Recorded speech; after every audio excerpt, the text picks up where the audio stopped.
Hello दोस्तों, कैसे हैं आप। मैं अखिलेश कुमार लेकर हाजिर हूँ हालचाल बॉक्स, जिसमें हम जानते हैं मार्केट की कुछ ताजा हालचाल। तो चलिए स्टार्ट करते हैं।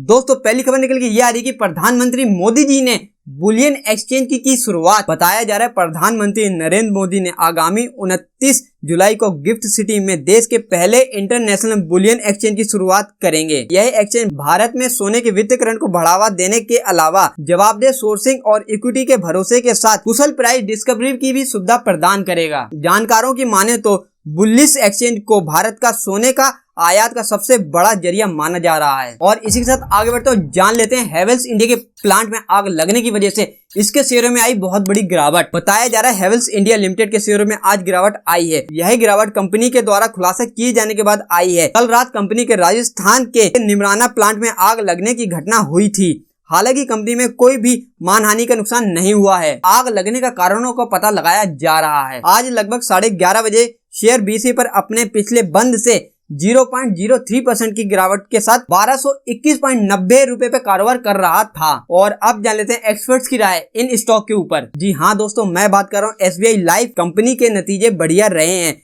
नेट प्रीमियम इनकम 32.7% बढ़ गई है। और दूसरी डॉक्टर रेड्डी, अनुमान से कम नतीजे रहे और इनकम लगभग सपाट रही। तीसरी श्रीराम ट्रांसपोर्ट, नतीजे अच्छे रहे, प्रॉफिट 5.7 गुना बढ़कर आया। चौथी वेदांता, कंपनी के नतीजे अनुमान के मुताबिक आए हैं, इनकम 36% बढ़कर आई है। और इसी के साथ आगे बढ़ते और जानते हैं जोमेटो के शेयर में जारी रह सकती है गिरावट। जाने किसने की है भविष्यवाणी। बताया जा रहा है कि जोमेटो के शेयर ने 2 दिन में 23% गिरावट के बाद मामूली सी रिकवरी की है। वहीं निवेश गुरु अश्वथ दामोदरन ने भविष्यवाणी की है कि जोमेटो के शेयर में और भी गिरावट आ सकती है। उन्होंने कहा है कि जोमेटो का शेयर लुढ़ककर 35.32 रुपए तक जा सकता है। इससे पहले 2021 में उनके द्वारा की गई एक भविष्यवाणी सच साबित हुई थी, जिसमें उन्होंने कहा था कि जोमेटो के शेयर का वैल्यूएशन 41 रुपए से ज्यादा नहीं है। और वहीं सेबी के साथ पीवीआर मामला निपटाने के लिए व्यक्ति ने किया 31 लाख रुपए का भुगतान। जी हाँ दोस्तों, कमल ज्ञानचंदानी ने पीवीआर लिमिटेड के शेयरों में इनसाइडर ट्रेडिंग उल्लंघन के मामले को निपटाने के लिए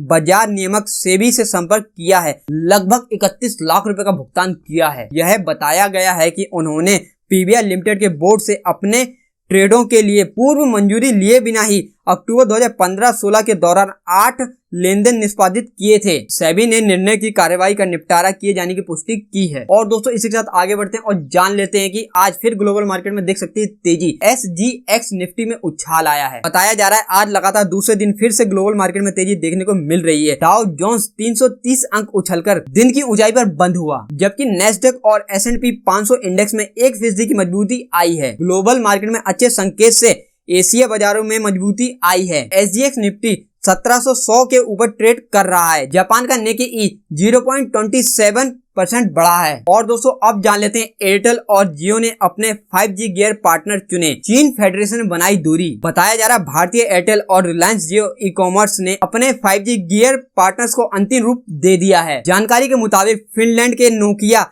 स्विट्जरलैंड के एक्सिस और कोरिया के सैमसंग को उपरोक्त टेलीकॉम द्वारा अपने 5G गियर पार्टनर के रूप में चुना गया है। कंपनी ने हुआवेई और ZTE और चीनी वेंडर से दूरी बना ली है। और दोस्तों, NOCIL ने जून 2022 में 508.90 करोड़ रुपए की शुद्ध आय दर्ज की है। बताया जा रहा है भारत में स्थित केमिकल निर्माता NOCIL लिमिटेड ने गुरुवार को 30 जून 2022 को समाप्त होने वाले पहले क्वार्टर के रिजल्ट पोस्ट किए हैं। जून 2022 को समाप्त पहले क्वार्टर के दौरान इसकी नेट बिक्री 47.72% बढ़कर 508.90 करोड़ रुपए हो गई है, जबकि जून 2021 में कंपनी की नेट सेल 344.50 करोड़ रुपए थी। इसी तरह कंपनी ने बताया है कि जून 2022 में उसका क्वार्टरली नेट प्रॉफिट 40.22% बढ़कर 66.48 करोड़ रुपए हो गया है। और दोस्तों, अब जान लेते हैं आने वाला है अडानी का एक कंपनी का IPO। बताया जा रहा है अडानी कैपिटल 2024 तक अपना IPO लॉन्च करके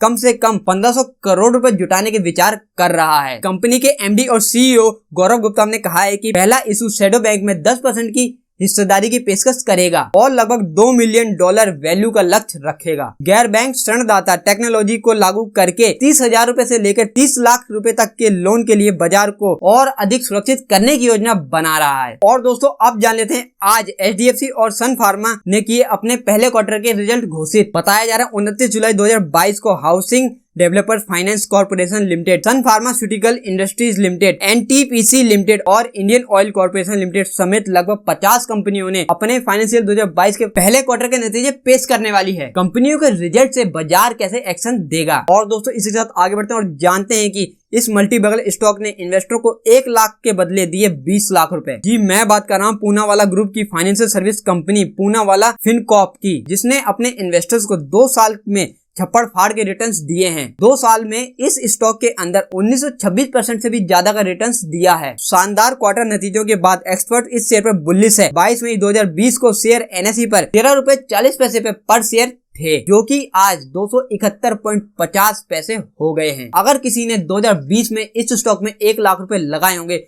तो उसे आज 20,33,000 रुपए मिलेंगे। और दोस्तों अब जान लेते हैं वीक के एंड में आशीष वर्मा और नीरज वाजपेयी की टॉप स्टॉक सिलेक्शन। जी हाँ दोस्तों, शुक्रवार 29 जुलाई को हफ्ते के आखिरी कारोबारी दिन में आशीष वर्मा और नीरज वाजपेयी ने कुछ शेयरों की लिस्ट तैयार की है। वर्मा और वाजपेयी के अनुसार इन शेयरों में निवेश करके बढ़िया प्रॉफिट कमाया जा सकता है। इस लिस्ट में पहले नंबर पे आता है HDFC लाइफ, दूसरे नंबर पे आता है SBI लाइफ, तीसरे नंबर पे आता है अजंता फार्मा, चौथे नंबर पे आता है MRPL, 5वें नंबर पे आता है हमारा IFB इंडस्ट्री, 6ठे नंबर पे आता है टाटा स्टील, 7वें नंबर पे आता है JSW स्टील, 8वें नंबर पे आता है JSPL, 9वें नंबर पे आता है वेस्ट लाइफ और 10वें नंबर पे आता है हमारा TVS मोटर का शेयर। अगर आप इन शेयर में इन्वेस्ट करते हैं तो इन एक्सपर्ट के मुताबिक आप इनके अंदर अच्छा प्रॉफिट जनरेट कर सकते हैं। तो आज के हालचाल बॉक्स में बस इतना ही। आई होप दोस्तों आपकी वीडियो पसंद आई होगी, तो जल्दी से वीडियो को लाइक कर दें। अगर चैनल पे पहली बार है तो सब्सक्राइब करना ना भूलें। अगर आपके मन में वीडियो और चैनल के रिगार्डिंग कोई भी सुझाव हो तो कमेंट बॉक्स में जरूर बताएं। तो मिलते हैं नेक्स्ट वीडियो के अंदर, तब तक सीखते रहिए, आगे बढ़ते रहिए और यूं ही मुस्कुराते रहिए।